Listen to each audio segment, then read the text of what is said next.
आज गुरु पूर्णिमा के अवसर पर भैया आए हैं और पापा मम्मी को गुरु पूर्णिमा के श्रीफल और फल के रूप में भेंट कर रहे हैं। साथ में बंजी के मोहन भैया भी आए हैं। भैया जी गुरु पूर्णिमा के उपलक्ष्य में आज हमारे यहाँ आए हैं, तो भैया आप बताइए कि आप कैसे आए, कैसे मनसा हुआ कि आज यहाँ आए और इसको मतलब सेलिब्रेट करें।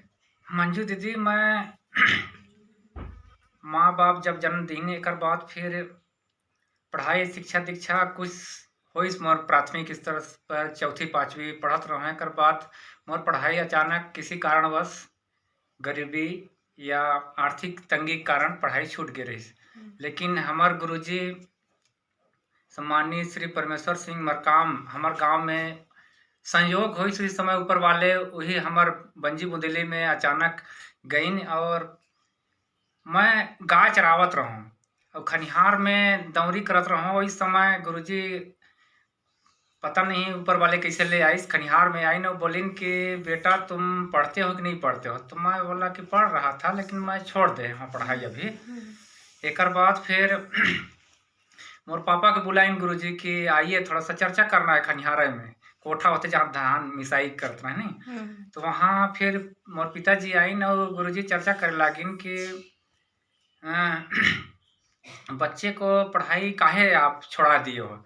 तो बताइन कि परेशानी है, घर के जुगाड़ सुतार नहीं जम पाए तेकर चलते लड़का ला हमन नहीं पढ़ा पाबो। लेकिन फिर गुरुजी ओकरो हल बताइन कि ठीक है डेली भाई मान लो स्कूल नहीं जा पा रहा है, लेकिन किसी प्रकार जुगाड़ जमा के भाई गांव के स्कूल है, आप अनवरत अगर स्कूल नहीं जा पा रहा लेकिन बीच बीच में इसको भेजिए स्कूल और इसको नाम दर्ज फिर से कराइए। और कहना चाहिए कि जो वहाँ समझाए गुरुजी है ना। तो मैं भी उस समय छोटा रहा, पाँचवीं स्तर का रहा, तो मेरे को भी समझ आया, बहुत कुछ समझ आया। तो मैं भी मन में ठान लिया, बचपना रहा लेकिन मेरे मन में विचार हो गया कि नहीं मेरे को पढ़ना चाहिए। तो फिर मैं पढ़ाई शुरू करो, पिताजी मोर फिर से स्कूल में एडमिशन पाँचवीं में दर्ज करा दीन। वो फिर मैं इन्हीं के माध्यम से पढ़ाई लिखाई चलते चलते फिर एक बाद जब मैं प्राथमिक पार कर गए, आठवीं भी पास हो गए। एक बाद आठवीं के बाद वहाँ गांव में स्कूल नहीं रही हाई स्कूल, तो विचार हो कि हाई स्कूल अब मणिगढ़ जाना चाहिए। मणिगढ़ में किसी तरह इधर उधर करके गुरुजी के ही मार्गदर्शन में कि हाई स्कूल में एडमिशन ले लो, वहाँ से हॉस्टल मिल जाएगा आपको। हॉस्टल भी मिल गया मेरे को, स्कूल में एडमिशन भी होगी।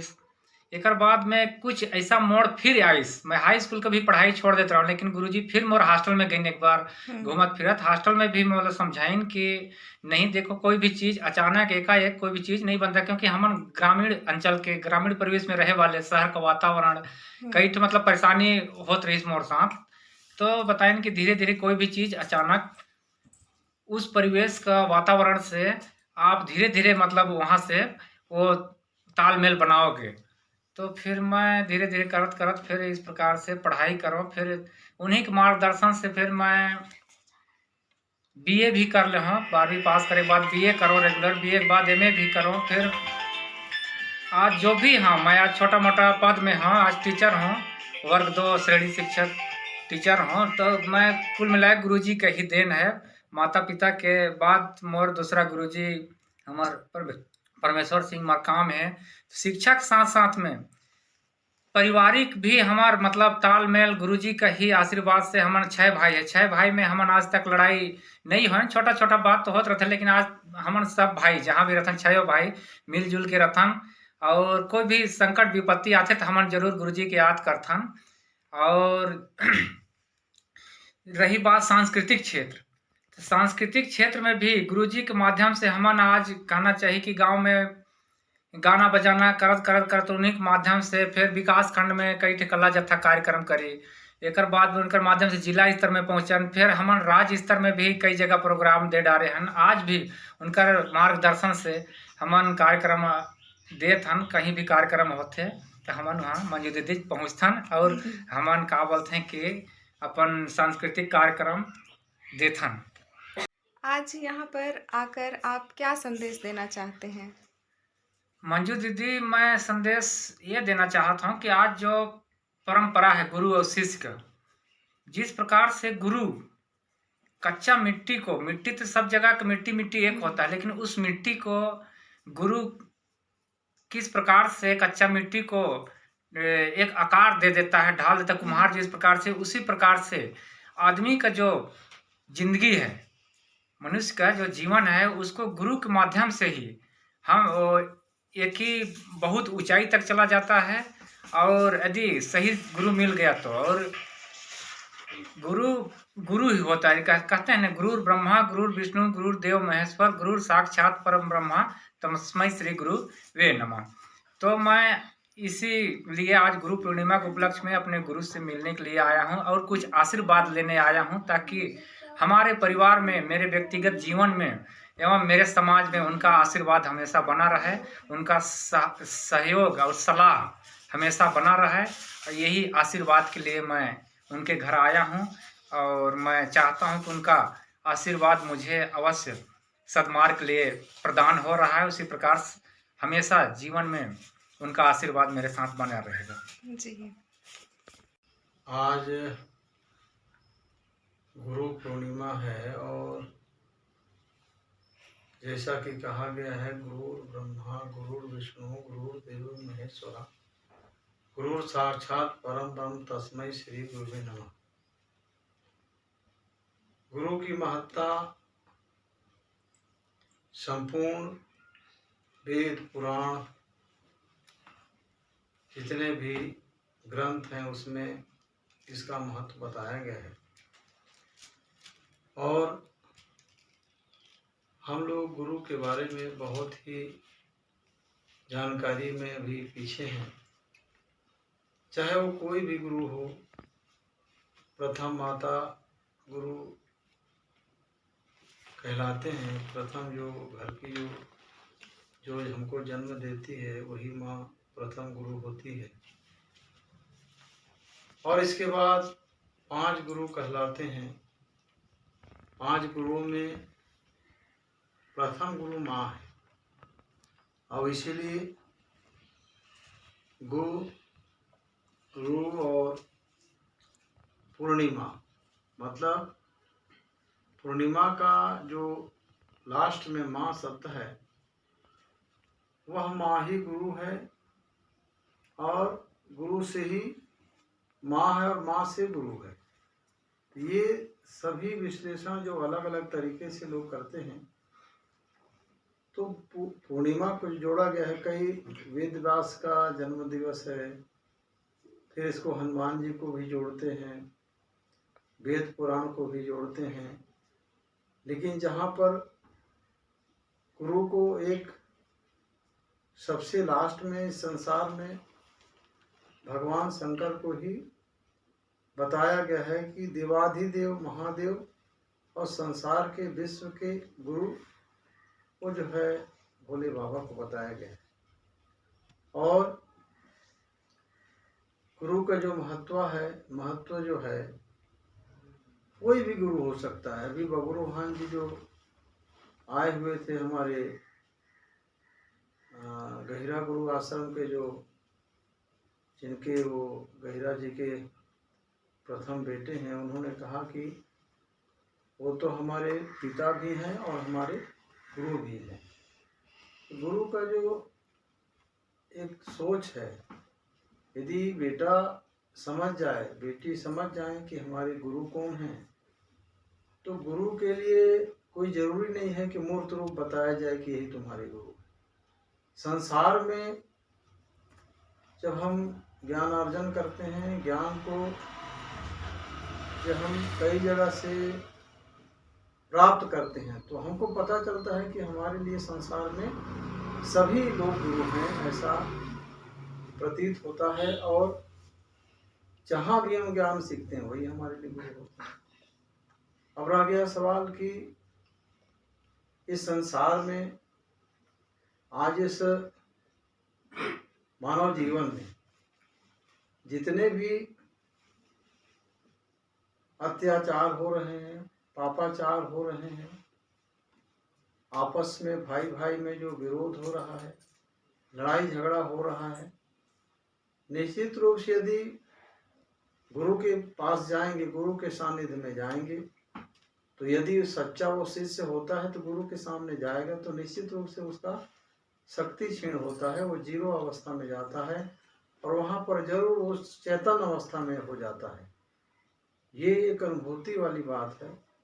यदि गुरु का या गुरु के महत्व को यदि संसार में हर मानव समझे सुने तो इस देश में, इस दुनिया में, या मानव समाज में जो भी विकृतियां हैं, जो भी संसार में परेशानियां हैं, कला का जो वातावरण है, पापाचार का जो वातावरण है, भाईचारा जो उठ रहा है, ये अपने आप समाप्त हो जाएगा। इसलिए गुरु करने की महत्व है, महत्व मैंने बढ़ जाता है और गुरु करना भी चाहिए और गुरु आश्रम में अपना नाता जोड़ना चाहिए। यही आज के लिए मैं संदेश के रूप में सभी हमारे साथ जुड़े हुए जितने भी मित्र हैं या बंधु हैं, अनुज हैं, अग्रह हैं, भाई हैं, बहन हैं, या बड़े बुजुर्ग हैं या छोटे हैं, सबको मैं यही संदेश देना चाहता हूँ कि यदि जीवन में सुख, शांति, अमन, चैन को प्राप्त करना है तो निश्चित रूप से संस्कार से जुड़ें और कोई ना कोई को गुरु माने और गुरु का दर्जा दें ताकि उनका जीवन सुखमय और शांतिपूर्ण ढंग से इस जीवन को एक सार्थक बनाएं। आज गुरु पूर्णिमा के अवसर पर मेरे बिल्कुल ही हर क्षण करीब में रहने वाले और हमेशा चर्चा करने वाले, हर क्षेत्र में विकास की बात करने वाले, जो क्षण क्षण में गीत संगीत भजन कीर्तन के साथ में बचपन से जुड़े रहे, ऐसे कन्हैया लाल जी आज गुरु जी के रूप में हैं। उनका जो एक स्नेह श्रद्धा रहा, हम चाहते हैं कि हम इस चीज़ को दूरी बना के रखना चाहते हैं, लेकिन लोगों को प्रेरणा देने के लिए इस कृत्य को भी करने की आवश्यकता है ताकि लोगों को प्रेरणा मिले कि गुरु शिष्य में या हम किसी को गुरु माने तो उसका क्या परिणाम। इस नाता रिश्ता को भी जोड़ने के लिए आज इस चीज़ के लिए हम लोग को बहुत आवश्यक है कि इन सब व्यवहार को इसको करने की ज़रूरत है। आज मथुरा का क्षेत्र हो, अयोध्या का क्षेत्र हो, या वरन जहाँ जहाँ बड़े बड़े मठ हैं, गुरु आश्रम हैं, वहाँ आज जा कर के देखने का ही नज़ारा एक बिल्कुल अनुपम छटा को बिखेरता हुआ होगा। वहाँ पर बड़े बड़े आश्रम हैं जहाँ शिष्य लोग अनायास, कोई एक टीना तेल ले जा रहा है, कोई एक टीना घी ले जा रहा है, कोई 1 क्विंटल चावल ले जा रहा है, तो कोई एक बोरी 1 क्विंटल आपका आटा ले जा रहा है, और कोई फूल ले जा रहा है, कोई फल ले जा रहा है, कोई 25,000 का चेक ले जा रहा है, तो कोई लाख लाख का चढ़ोतरी लेकर के जा रहा है। और गुरु आश्रम में जो है जाकर के वो एक प्रकार से आत्मसमर्पण के रूप में, क्योंकि कहा गया है कि क्या लागे मोरा, तेरा तुझको अर्पण क्या लागे मोरा। तो ये जो भावना को अर्पण करके शिष्य जब गुरु के चरणों में सर अर्पित कर देता है तो इसी को कहते हैं कि तन भी शुद्ध होता है, मन भी शुद्ध होता है और धन भी शुद्ध होता है। यह भावना को लेकर के जो व्यक्ति समर्पण भाव से गुरु की सेवा करता है, गुरु सत्ता को अपने ऊपर जब स्वीकार करता है तो उसका जीवन सुखमय होता है, उसके जीवन में हमेशा खुशहाली आती है, अमन आता है, चैन आता है, उसको आत्मिक संतुष्टि मिलती है और वह फिर जीवन भर सुखमय जीवन व्यतीत करते हुए अपने आप को धन्य मानता है। इसीलिए गुरु की महत्ता है। और कोई जो आदमी उसमें घुसेगा, जो व्यक्ति तालाब के अंदर डुबकी लगाता है, उसी को पता चलता है कि तालाब के अंदर का डुबकी लगाने से हमको कितना आनंद है। यदि वो बाहर से एहसास करता है तो कितना भी वो एहसास करेगा, वो अंदर डुबकी जो लगाता है उसका एहसास नहीं कर पाता।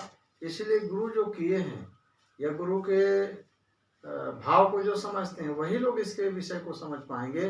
अन्यथा जो गुरु माने ही नहीं, न गुरु के महत्ता को समझने का प्रयास किए, वो गुरु शिष्य के नाता को नहीं समझ सकते। ऐसा मैं अपने आप में महसूस करता हूँ और आज के लिए मैं इतना संदेश देना चाहता हूँ। और गुरु शिष्य के भावना को आप समझें और सभी लोग समझ करके और जीवन में इसको उतारें, ताकि आपका जीवन मानव जीवन पाने का बड़े भाग मानुष तन पावा, सुर दुर्लभ शब्द ग्रंथ ही गावा, ये कहा गया है। तो मनुष्य के जीवन में गुरु करने का एक मनुष्य का जीवन ही है। ये जो जानवर होते हैं गुरु नहीं करते हैं, वो देख करके आचरण जरूर करते हैं, लेकिन गुरु बनाने का विधान, वेद पुराण पढ़ने का जो विधान है वो केवल मनुष्य के जीवन में है, दूसरे किसी में नहीं है। इसलिए मनुष्य जीवन को श्रेष्ठ कहा गया है और श्रेष्ठ में वेद पाठी को भी श्रेष्ठ कहा गया है, संस्कारी को श्रेष्ठ कहा गया है। इसलिए आज का बात मैं यहीं पर प्रणाम करता हूँ और सभी को मैं नमस्कार प्रणाम करता हूँ, जोहार करता हूँ। और इस बात को अवश्य हर कोई ध्यान करेंगे। इन्हीं बातों के साथ अपनी बात को विराम देते हुए जय गुरुदेव, जय सिया राम, जय श्री राम, सभी को पुनः जय जय।